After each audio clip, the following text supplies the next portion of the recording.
विद्यार्थी कार्यकृती अहवालामध्ये आता आपण पुढची कृती पाहणार आहे. कृती क्रमांक 4. आपली उत्पादने ग्राहकाने खरेदी करावी यासाठी ग्राहकाला कसे प्रेरित करावे ही ऍक्टिव्हिटी आपण पाहणार आहे. आपण एक व्यावसायिक आहे किंवा एक उद्योजक आहे किंवा एखादा विक्रेता आहे, तर ही वस्तू विकत घेत असताना आपल्या वस्तूकडे ग्राहकाने आकर्षित होणं गरजेचं आहे. तर यासाठी आपण कोणते प्रयत्न केले पाहिजेत की जेणेकरून आपल्या वस्तूला मागणी वाढेल, हे आपण या कृतीतून किंवा ऍक्टिव्हिटीतून पाहणार आहे. तर कृती काय की आपली उत्पादने ग्राहकाने खरेदी करावीत म्हणून त्यास प्रेरित करणे. ज्यावेळी वस्तू घेण्यासाठी ग्राहक प्रेरित होईल त्याच वेळी या ठिकाणी तो वस्तू खरेदी करेल. मग हे प्रेरित करण्यासाठी काय उपाययोजना केल्या पाहिजेत या व्यापाऱ्याने किंवा विक्रेत्याने, ते पाहिजे आपल्याला. त्याचा उद्देश काय की ग्राहकाच्या कार्यप्रेरणांचा अभ्यास करणे, ग्राहकांच्या क्रय प्रेरणांचा अभ्यास करणे. म्हणजे एखादी ठराविक वस्तू घेण्यासाठी ग्राहक प्रेरित का होतो याचा अभ्यास करणे आणि मग तशाच प्रकारची वस्तू जर आपण देत असू, त्याच्यापेक्षा जास्त गुणवत्तेची देत असू, तर ती वस्तू घेण्यासाठी त्या ग्राहकाला भाग पाडणे हा मुख्य उद्देश या ऍक्टिव्हिटीचा आहे. तर आता आपल्याला सगळ्यात अगोदर ग्राहकाला प्रेरित करण्यासाठी कोणत्या बाबी महत्वपूर्ण असतात ते या ठिकाणी पाहायचे. 1 नंबर, ग्राहकाच्या मानसिकतेचा आणि स्वभावाचा अंदाज घेऊन त्याच्याशी कौशल्यपूर्ण रीतीने बोलण्यास सुरुवात करा. ज्यावेळी तुम्ही एखादी वस्तू विकायला जाताय, ग्राहकाशी संपर्क करताय किंवा तुमच्या शॉपमध्ये वस्तू खरेदी करण्यासाठी एखादा ग्राहक येतो, तर त्यावेळेस ग्राहक दुकानामध्ये आल्या आल्या किंवा तुम्ही ग्राहकापर्यंत पोहोचल्यानंतर जी ग्राहकाची मानसिकता आहे ती आपल्याला ओळखता आली. त्यासाठी विक्रेत्याला मानसशास्त्राचा अभ्यास देखील त्यांनी केलेला असणं गरजेचं आहे. माणूस पाहिल्यानंतर त्याच्या चेहऱ्यावरील जे हावभाव आहेत याच्यावरून माणसाला ओळखता आलं पाहिजे. म्हणजे ज्यावेळी आपल्याकडे वस्तू घेण्यासाठी ग्राहक येईल, दुकानामध्ये ग्राहक येईल, त्यावेळी त्या ग्राहकाच्या मानसिकतेचा तुम्ही अगोदर अभ्यास करायचा. खरंच या ग्राहकाला वस्तू घ्यायची आहे की फक्त पाहायला आलेला आहे, ही मानसिकता जर तुम्ही ओळखली की ग्राहक हा वस्तू घेणारच आहे, तर त्यावेळेस ती वस्तू त्याने घेतलीच पाहिजे तुमच्या दुकानातून.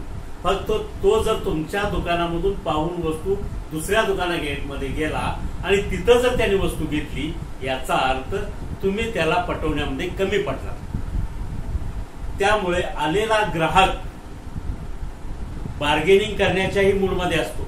म्हणजे वस्तूची जी किंमत आहे ती वस्तूची किंमत त्याला जास्त वाटत असते, तर त्यावेळेस तुम्ही नफ्याचं प्रमाण कमी करून त्याला त्या बार्गेनिंगला साथ देत गेले आणि जर काही प्रमाणात बार्गेनिंग केलं तर त्या ठिकाणी ती तुमची वस्तू घेऊ शकतो.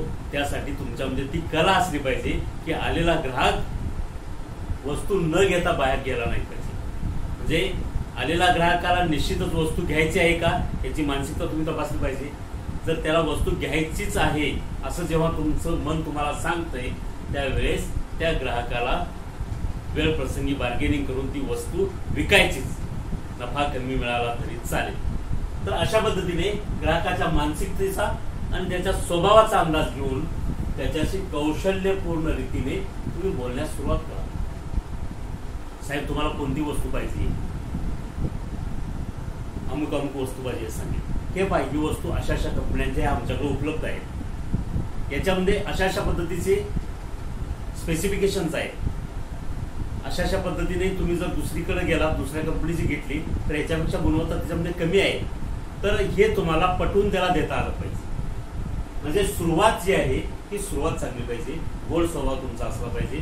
त्याच्याशी असं एक आपल्या घरातली व्यक्ती बोलते असं त्याला वाटलं पाहिजे. आणि आणि अशा पद्धतीने त्याच्याशी त्या ग्राहकाशी बोलण्यास तुम्ही सुरुवात करा. त्याच्या मानसिकतेचा आणि स्वभावाचा अंदाज घेऊ. दुसरा एक, ग्राहकांना उत्पादनाची गुणवत्ता, उपयुक्तता, टिकाऊपणा इत्यादी बाबी लक्षात आणून द्याव्यात व त्याच्या ग्राहकाचा मनावर काय परिणाम झाला याचे निरीक्षण करा. त्यावेळी एखादा ग्राहक वस्तू खरेदी करायला येईल. समजा तुमच्याकडून वॉशिंग मशीन खरेदी करायला एखादा ग्राहक, तर वॉशिंग मशीन खरेदी करत असताना वेगवेगळ्या कंपन्यांची वॉशिंग मशीन कोणकोणती आहेत ते तुम्हाला सांगता आलं पाहिजे की आमच्याकडं अशा पद्धतीने सॅमसंगचा आहे, LGचा आहे, IPचा आहे, बजाजचा आहे, गोदरेजचा आहे, वर्लपूलचा आहे.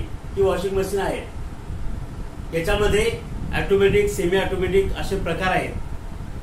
तुमचं बजेट कुठंपर्यंत आहे, त्या प्रत्येक वॉशिंग मशीनची जी क्वालिटी आहे, दर्जा आहे, गुणवत्ता आहे, अशा पद्धतीचा आहे.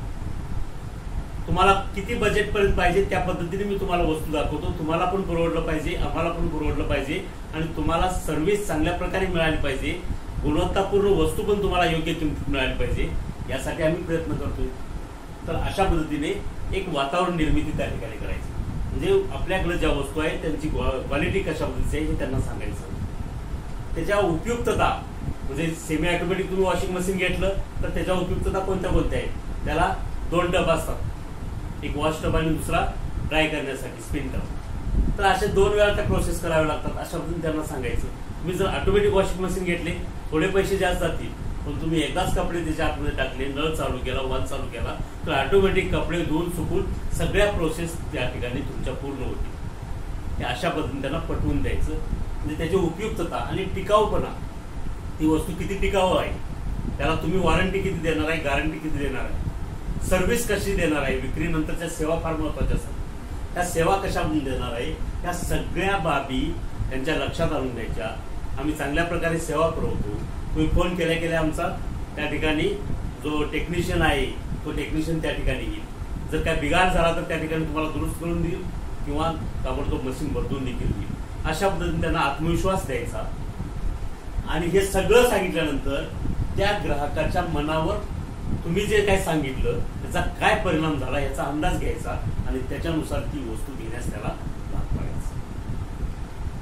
तिसरं, उत्पादनाबाबत आवश्यक तेवढेच बोलावे. हे बोलत असताना, आता मी तुम्हाला सांगितलं, हे बोलत असताना प्रमाणापेक्षा जास्त बोलू नका, फापट पसारा लावू नका. जे योग्य आहे तेवढंच बोला. म्हणजे त्याला कोणती वस्तू घ्यायची आहे त्या वस्तूबद्दलच सांगा. नाहीतर बाकीचे इतर वस्तू पण आमच्याकडे आहे, त्याला पण फार मागणी आहे, त्या वस्तू विकल्या जातात, त्या सांगण्याची गरज नाही. जी वस्तू तो ग्राहक घ्यायला आलेला आहे त्या वस्तूबद्दलच नेमकेपणाने त्या ठिकाणी बोला. नेमकं त्याचं स्पेसिफिकेशन सांगा, किंमत सांगा, गुणवत्ता सांगा, नेमकंच बोला. इतर फापट पसरा नाही तर मग ते अमुक लोक व्यक्ती आलेला होता तर त्यांना तुम्ही ओळखता का, त्यांनी काल परवाच आमच्याकडून मशीन नेलं, काल परवाच त्यांनी 4-5 मिक्सर नेले, हे सांगायची गरज नाही. तुम्ही जर तुमच्या गुणवत्तेवरती ठाम असाल, तुम्हाला तुमच्या वस्तूवरती विकली जाणार आणि तुमच्या कौशल्यावरती जर तुम्ही ठाम असाल तर ते निश्चितच तुम्ही त्यांना यशस्वी होऊ शकता. त्याच्यामुळं त्या ठिकाणी उत्पादनाविषयी आवश्यक तेवढंच बोला. ग्राहकाने जे काही विचारलेलं आहे त्या प्रश्नांची उत्तरं जी आहेत ती तत्परतेने आणि नम्रपणे त्यांना उत्तर देता आली पाहिजे. तुम्ही अडखळता कामा नये. जे काही विचारू कस्टमर त्याच्या उत्तराला ताबडतोब हजरजबाबीपणाने त्या ठिकाणी उत्तर दिलं गेलं पाहिजे आणि त्या उत्तराने त्या कस्टमरचं समाधान होणं गरजेचं आहे. म्हणजे त्याचं समाधान होईल अशा पद्धतीने आणि जे खरं आहे, योग्य आहे तेच बोला. त्या ठिकाणी तुम्ही तुमचं कौशल्य दाखवा. चौथा एक, ग्राहकाशी आपुलकीने आणि मनपूर्वक बोला. हा मुद्दा फार महत्वाचा आहे. जो ग्राहक आलेला आहे त्याच्याशी बोलत असताना तुमच्या मनामध्ये आपुलकी असली पाहिजे. त्या व्यक्तीला आपल्या घरातला एक सदस्य आपल्याशी बोलतोय अशा पद्धतीने आपुलकीने आणि मनपूर्वक तुम्ही त्याच्याशी बोललं पाहिजे. त्या वेळ प्रसंगी त्यांना असं म्हणा, जर ही तुम्ही वस्तू घेऊन गेली, वापरली, तुम्हाला पसंत नाही पडली तर परत आणून द्या, तुम्ही तुमचे पैसे परत घेऊन जा. म्हणजे एवढी मी त्या ठिकाणी हमी देतो की तुम्हाला वस्तू आवडणारच पुन्हा दुसऱ्या वेळी तुम्ही दुसरी वस्तू घ्यायला निश्चित येणार, याची मला खात्री आहे. जर नाही आवडली तर तुम्ही वस्तू आणून द्या, तुम्हाला तुमचे पैसे परत. अशी जर तुम्ही खात्री दिली तर त्या ठिकाणी जो कस्टमर आहे ती तुमची वस्तू निश्चितच घ्यायला तयार आहे. ग्राहकाला ऑफर ज्या असतात त्याच्याविषयी पूर्णपणे माहिती द्या. काही ग्राहक टीव्हीवरती किंवा वर्तमानपत्रामध्ये जाहिरात पाहून आलेले असतात. त्या जाहिरातीत सांगितलेलं असतं की 10% डिस्काउंट, 20% डिस्काउंट, किंवा कपड्यांच्या बाबतीत एकावर एक फ्री, किंवा दोन जर तुम्ही टी शर्ट घेतले तर त्यावर एक टी शर्ट फ्री, 2 पॅन्ट घेतल्या तर एक पॅन्ट फ्री, अशा पद्धतीच्या काही ऑफर असतात. त्या ऑफर पाहून ग्राहक आलेले असतात. त्यामुळं दुकानामध्ये आल्यानंतर त्या काय ऑफर आहेत हे तुम्ही त्याला पटवून दिलं पाहिजे, सांगितलं पाहिजे. किंवा बक्षीस योजना जर काय असेल, डिस्काउंट असेल तर हे सांगितलं पाहिजे. काही दुकानांमध्ये जर पाहिलं तर सर्रास 15% डिस्काउंट असतो. म्हणजे जे काय बिल होईल त्याच्यामध्ये 15% मायनस करून तुम्हाला पेड करायचं असतं राहिलेलं बिल. किंवा काही ठिकाणी 20% डिस्काउंट असेल, 25% डिस्काउंट असेल तरी डिस्काउंटची कल्पना द्या. किंवा एकावर एक फ्री वगैरे असं काय असेल तर त्याची कल्पना द्या. काही बक्षीस योजना असतात की 10,000 पर्यंत खरेदी केल्यानंतर तुम्हाला कुपन दिलं जातं आणि मग ते एक महिना अखेरला किंवा आठवड्याला त्याच्यामधून ड्रॉ काढला होतो आणि त्याच्यातून बक्षीस जे काही मिळेल ती बक्षिसं दिली जातात. तर ती बक्षीस योजना असेल तर त्याविषयी माहिती द्या. ग्राहकाला शेवटपर्यंत आस्था दाखवावी, त्यामुळे तो त्याच्यामध्ये काय आपुलकी निर्माण. जो ग्राहक आपल्या दुकानामध्ये आलेला आहे त्याला सुरुवातीपासून ते शेवटपर्यंत त्याला आपुलकीने अशा पद्धतीने बोला, वागणूक चांगल्या पद्धतीची द्या, आपल्या घरातला सदस्य असल्यासारखं द्या. आल्या आल्या त्यांना चहा पाणी विचार न करा, त्यांच्या मनाप्रमाणे घ्या. तुम्हाला कोणत्या पद्धतीची वस्तू आवडतात ते विचारा. यापूर्वी तुम्ही कोणती वस्तू वापरलेली आहे ते विचारा. मग त्या वस्तूमध्ये ते आता नवीन त्या पद्धतीची जी वस्तू घेणार आहे, आपल्याकडे असलेली वस्तू, याच्यामध्ये काय तफावत हे त्यांना सांगा. तुम्ही जी वस्तू वापरत होती त्याच्यापेक्षा आपल्या वस्तूमध्ये गुणवत्ता कशा पद्धतीने चांगली आहे, अधिक गुणवत्ता आहे हे त्यांना सांगा. किमतीच्या बाबतीत सांगा. आणि हे सगळं सांगत असताना एक त्यांना अशी मानसिकता झाली पाहिजे की आपल्याच परिवारातला एक व्यक्ती आपल्याशी बोलतोय, त्याच्यामुळं ह्याच्या बोलण्यामध्ये आत्मविश्वास आहे असं त्यामुळे ज्यावेळेस त्या ग्राहकाला वाटेल त्यावेळी तो ही वस्तू तुमची निश्चितच आहे. तर अशा पद्धतीने ग्राहकाला प्रेरित करण्यासाठी या ज्या बाबी आहेत त्या अत्यंत महत्त्वपूर्ण आहे. यानंतर आपल्याला ग्राहकांची क्रय प्रेरणा म्हणजे काय हे थोडक्यात पाहायचं.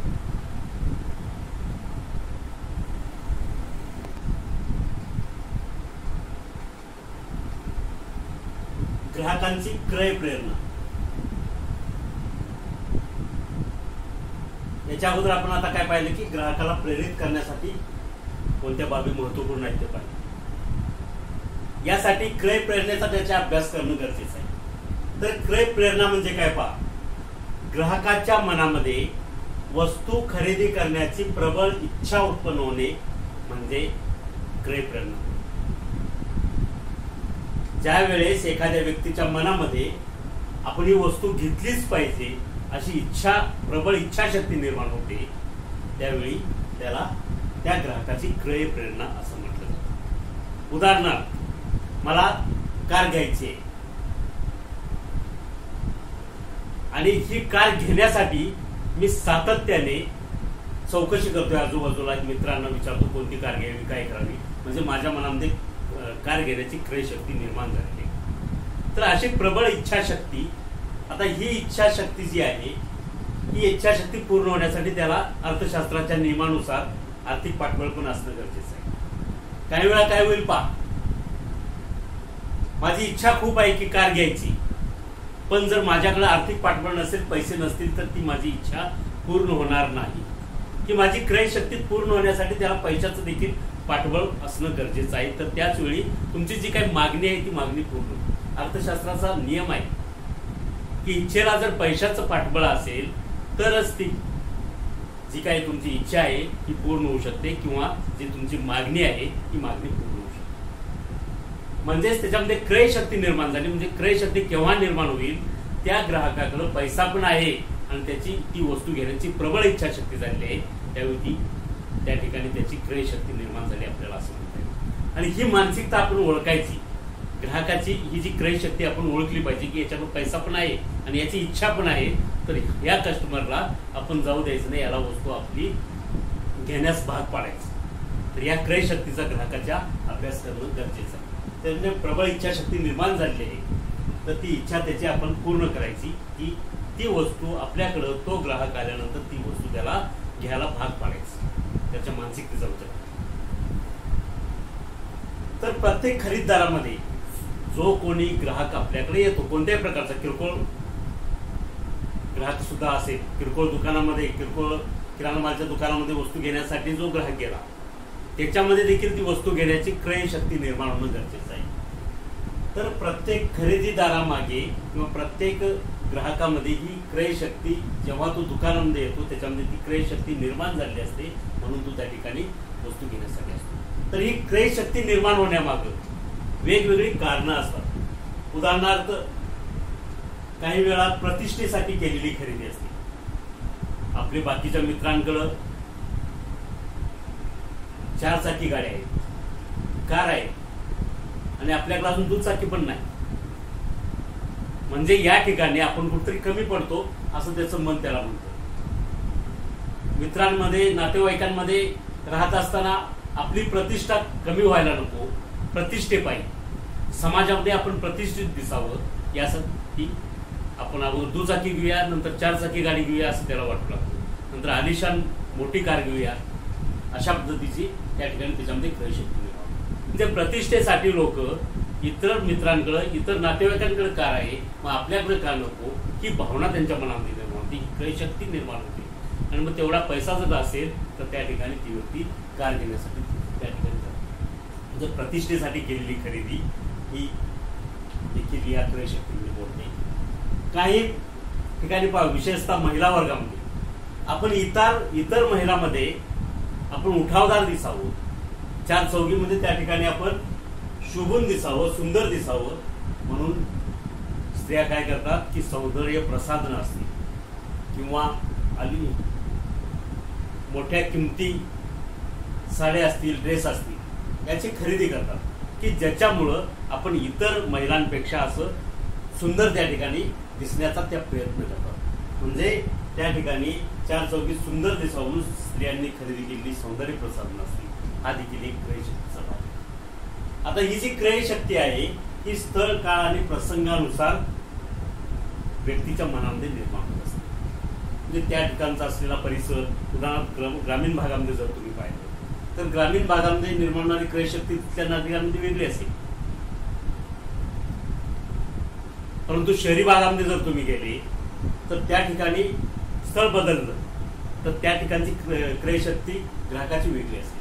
ग्रामीण भागामध्ये थोडी कमी किमतीचे कपडे असतील किंवा कमी किमतीच्या गाड्या असतील हे वापरतात, परंतु शहरी भागामध्ये तिथलं वातावरण पाहून, तिथल्या परिस्थितीनुसार त्या ठिकाणी त्यांना चांगल्या प्रकारचे कपडे, किमती कपडे घालावे लागतात, नीटनेटकं राहावं लागतं, टापटीप राहावं लागतं, चांगल्या प्रकारचं वाहन वापरावं लागतं. ग्रामीण भागामध्ये वाहन जरी बंद पडलं, ढकलत नेलं तरी काय नाही, जुनी गाडी आहे, परंतु शहरी भागामध्ये आपल्याकडे पाहणारी दुसरी लोक असतात, ते काय म्हणतील असं व्यक्तीला वाटत असतं. तर अशा पद्धतीने स्थळ, काळ, प्रसंगानुसार त्या व्यक्तीमध्ये क्रय शक्ती निर्माण होते. तसंच एका वेळी अनेक क्रय शक्ती सुद्धा निर्माण होतात. म्हणजे मला आता गाडी पण घ्यायची आहे, मला घरामध्ये वॉशिंग मशीन पण घ्यायचं आहे,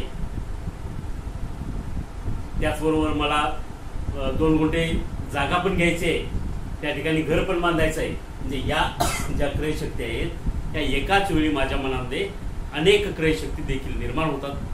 ह्या अनेक क्रय शक्ती तेव्हा निर्माण होतील की जेव्हा आपल्याला आर्थिक पाठबळ असेल.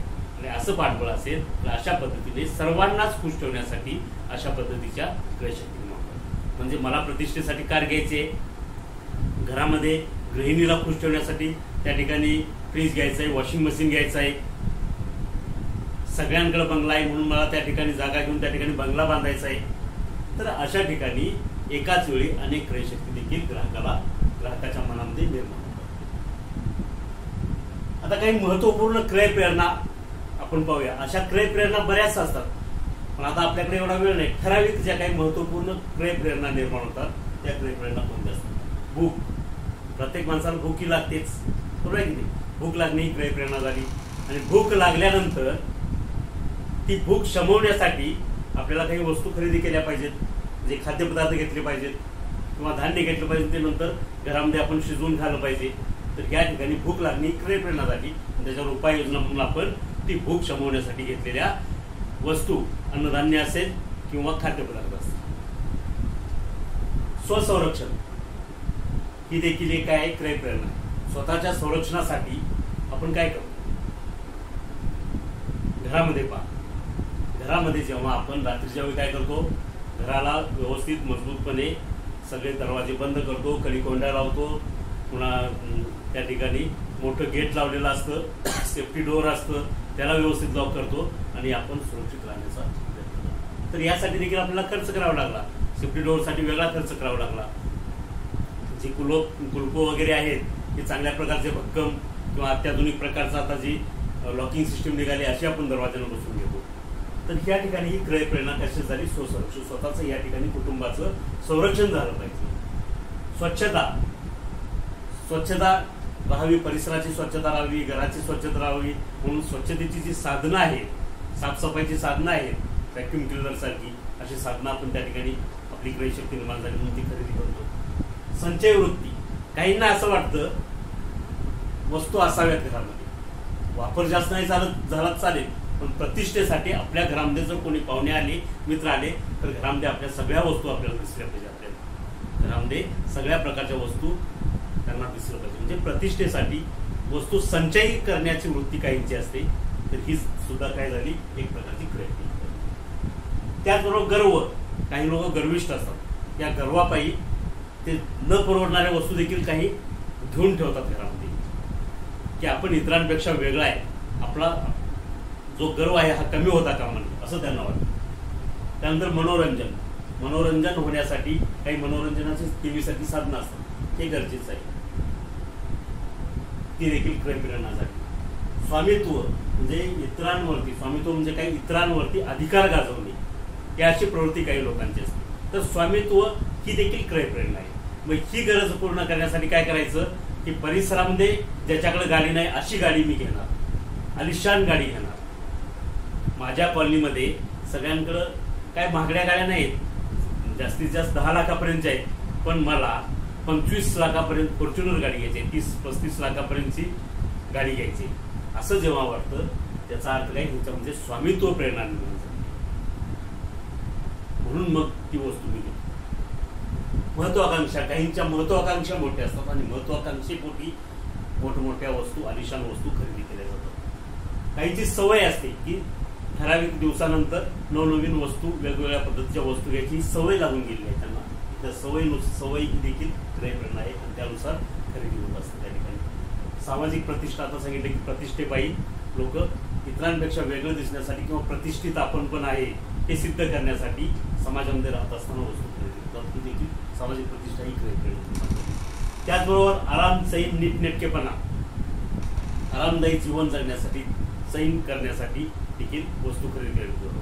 त्याचबरोबर आपण 4 चौघांमध्ये समाजामध्ये नीटनेटकं दिसावं, नीटनेटकं राहावं यासाठी काही वस्तूंची खरेदी करतो. तर अशा पद्धतीच्या या काही निवडक या ठिकाणी क्रय प्रेरणा मला सांगितली. याच्या व्यतिरिक्त काही कुटुंबाविषयी असलेलं प्रेम, त्याच्यातून घेतलेल्या सप्रेम भेटसाठी वस्तू किंवा मित्रांना त्या ठिकाणी वाढदिवस असेल मित्राचा, काही कार्यक्रम असेल, लग्न समारंभ असेल, या ठिकाणी त्यांना गिफ्ट देण्यासाठी जे आपण वस्तू घेतो, म्हणजे त्या ठिकाणी ती एक प्रेमाची काय झालेली आहे, प्रेम निर्माण झालं आहे, वात्सल्य निर्माण झाले, ही देखील एक प्रकारची क्रय प्रेरणा आहे. त्याच्यातून ती वस्तू आपण भेट देण्यासाठी खरेदी करतो. अशा विविध प्रकारच्या क्रय प्रेरणा प्रत्येक मनुष्यामध्ये, प्रत्येक ग्राहकामध्ये निर्माण होतात आणि त्याच्यामुळं वेगवेगळ्या प्रकारचे ग्राहक, वेगवेगळ्या क्रय शक्तीचे ग्राहक हे विक्रेत्याकडे येत असतात. तर ही कोणती क्रय शक्ती निर्माण झालेली आहे त्या व्यक्तीमध्ये हे ओळखलं पाहिजे आणि त्यानुसार त्या ठिकाणी वस्तू त्याला विक्री करायची. ग्राहकाच्या मनातील क्रय प्रेरणा विक्रेत्याने ओळखून ग्राहकाच्या भावनेला कौशल्यपूर्णरित्या आवाहन करून त्याला खरेदीसाठी प्रेरित केलं. ज्यावेळी ग्राहक तुमच्या दुकानामध्ये आलाय, म्हणजे कोणती ना कोणती त्याच्या मनामध्ये क्रय प्रेरणा निर्माण झालेली आहे आणि ती क्रय प्रेरणा तुम्ही ओळखून त्याला ती वस्तू घेण्यासाठी प्रेरित केलं पाहिजे. लक्षात.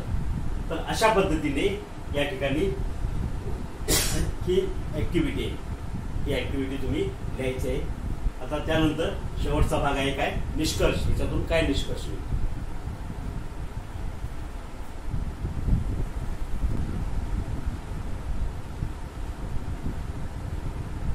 आता हे जे काय तुम्ही शिकलात त्याच्यावरून निष्कर्ष काय निघेल का. ग्राहकांच्या क्रय प्रेरणेचे ज्ञान प्राप्त झाले. ग्राहकांमध्ये क्रय प्रेरणा कशा पद्धतीने निर्माण होते, कोणकोणत्या प्रकारच्या क्रय प्रेरणा निर्माण होतात याची तुम्हाला काय झाली, माहिती मिळाली किंवा ज्ञान मिळालं.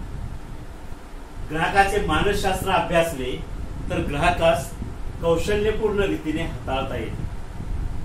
तुम्ही जर ग्राहकाची मानसिकता ओळखली, त्याच्या मानसशास्त्राचा जर अभ्यास केला तर ग्राहकाला त्या ठिकाणी कौशल्यपूर्णरित्या तुम्हाला त्याची क्रयशक्ती ओळखून कौशल्यपूर्णरित्या हाताळता येतं आणि तुम्ही तुमची वस्तू भावनिकतेच्या मार्गातून देखील किंवा आपुलकीच्या मार्गातून त्या ठिकाणी विकू शकताय याची माहिती. ग्राहकाचे मानसशास्त्र अभ्यासले तर ग्राहकास कौशल्यपूर्ण रीतीने हाताळता येते. त्याचबरोबर ग्राहकाच्या क्रय प्रेरणेला आवाहन करून त्यास उत्पादने किंवा वस्तू खरेदी करण्यासाठी प्रेरित करणे शक्य होते. याबाबतचे ज्ञान आणि कौशल्य मिळाले. तुम्ही ग्राहकाची क्रय प्रेरणा ओळखली आणि ती क्रय प्रेरणा ओळखल्यानंतर त्या ठिकाणी तुम्ही त्यास ती वस्तू खरेदी करण्यासाठी प्रेरित केलं. तुम्ही तुमच्या पद्धतीने त्याची मानसिकता ओळखून त्या वस्तूचे गुणवत्ता, टिकाऊपणा, किंमत याविषयीची त्याला माहिती देऊन आणि ती वस्तू कशी श्रेष्ठ आहे, कशी चांगली आहे याच्याबाबतची माहिती देऊन त्याला वस्तू घेण्याचं आवाहन केलं आणि त्याच्या क्रयशक्ती, त्याच्यामध्ये जी निर्माण झालेली क्रयशक्ती आहे किंवा प्रेरणा आहे त्याला अजून प्रेरित केलं आणि त्यामुळं ते कशा पद्धतीने करायचं याबाबतचं त्या ठिकाणी तुम्हाला या ऍक्टिव्हिटीमधून ज्ञान आणि कौशल्य मिळालं. म्हणजे ग्राहकाची क्रयशक्ती कशी ओळखायची आणि त्याला वस्तू घेण्यास कसं भाग पाडायचं याचं ज्ञान तुम्हाला आणि कौशल्य मिळालेलं आहे. त्यामुळं आपणही एक यशस्वी उद्योजक, यशस्वी व्यावसायिक किंवा यशस्वी विक्रेता होऊ शकतो याचा तुमच्या मनामध्ये दृढ असा आत्मविश्वास निर्माण झाला. तर अशा पद्धतीचे हे निष्कर्ष या ऍक्टिव्हिटीमधून एक महत्वपूर्ण ऍक्टिव्हिटी आहे. पाहिजे भविष्यामध्ये तुम्हाला जर उत्तम व्यावसायिक व्हायचं असेल तर ही ऍक्टिव्हिटी अत्यंत महत्वाची आहे. लक्षात. तर प्रत्येकाने ऍक्टिव्हिटी लिहायची, तुमच्या शब्दामध्ये लिहा. एक उदाहरणादाखल मी या ठिकाणी तुम्हाला सांगितलं. ओके.